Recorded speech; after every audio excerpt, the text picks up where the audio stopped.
Now, many Americans have been marking the anniversary of the European discovery of the New World by the explorer Christopher Columbus, but some say the annual Columbus Day holiday is equal to celebrating the Holocaust, as his arrival on the continent in 1492 was followed by what they describe as the genocide of Native Americans.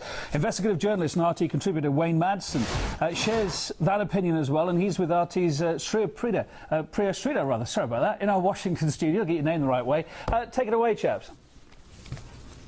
Hi there, Kevin. So for many people here in the United States, Columbus Day means a day off from work and big shopping sales at the mall. But what about the Native Americans? Many people say this holiday helps celebrate colonialism, imperialism, and racism. And joining me to help talk about it is RT contributor and investigative journalist Wayne Madsen. Wayne, thanks so much for joining me. So first of all, you know, the United States always prides itself on being an open and accepting country. How do you think that Columbus Day is an opposite of those values?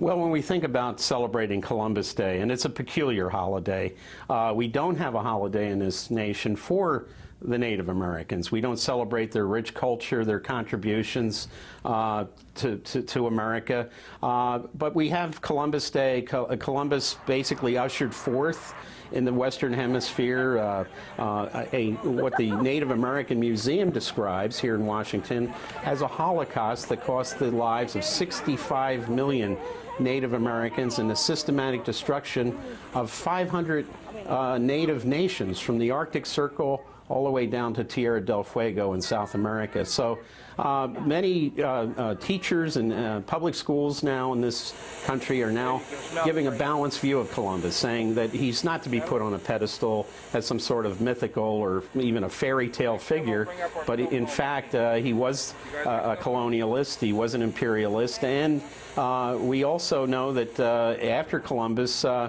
we saw terrible things done to the Native Americans, from contaminating blankets with smallpox, skinning Indians alive. Andrew Jackson, the president of the United States, later president of the United States, his Indian fighters would skin Indians and make pants from the waist down of Indian skin. So this is what we're essentially celebrating when we celebrate Columbus, and Native Americans and other people in this country are very much opposed to this celebration of this holiday. And so let's fast forward to 2009.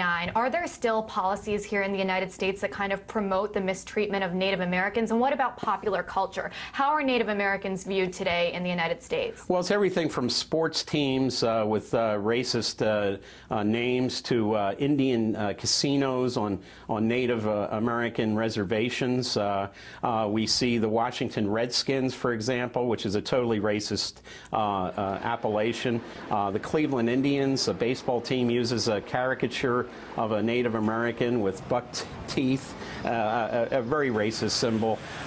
So we have that. We have Jack Abramoff, the GOP lobbyist, who basically schnookered and scammed Indians in these casino deals, and we have his emails where he refers to Indians as troglodytes, monkeys, and morons, and even worse names.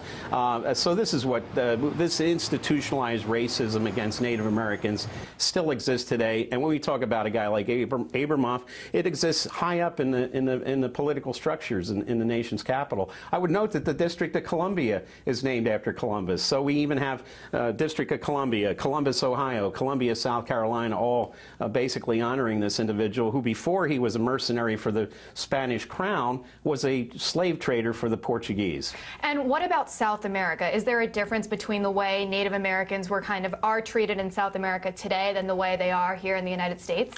Well, early on, of course, the Spanish and the Portuguese were as imperialist and colonialist against the native populations in South America as we were today. But they've advanced very much. Evo Morales is the Aymara Indian president of Bolivia.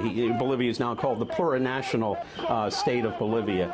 Hugo Chavez, the president of Venezuela, at the UN General Assembly at a press conference, noted that when he was a member of a military mission, when he was a Venezuelan officer, went to Guatemala, and he personally witnessed Guatemalan special special forces systematically planning the extermination of the Mayan Indians. And he realized these are my people that they're massacring.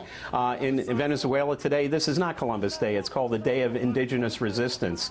And I think we should look to the Latin Americans more in how they treat this day rather than celebrate the life and the arrival, discovery of America when there were millions of people living here of Christopher Columbus, who certainly I don't think deserves a holiday, and many people agree with that. And what about Colombia? Does Colombia have some ties to Christopher Columbus? Well, Colombia is, of course, named after Columbus, and when you look at most of the Latin American countries, Colombia today is basically a narco-fascist state where President Obama is planning on establishing 7 military bases.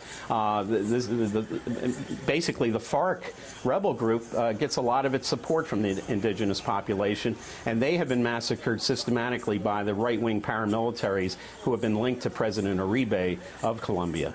Well, it's certainly an interesting thing to think about how much of this holiday has been commercialized and how much of it has to really do with history. But Kevin, for now, it's back to you. Yeah, there's certainly food for thought, isn't it? Pretty sure talking to investigative journalist, RT contributor Wayne Madsen there. Always something interesting that Wayne's got to tell us, isn't it? Thanks very much.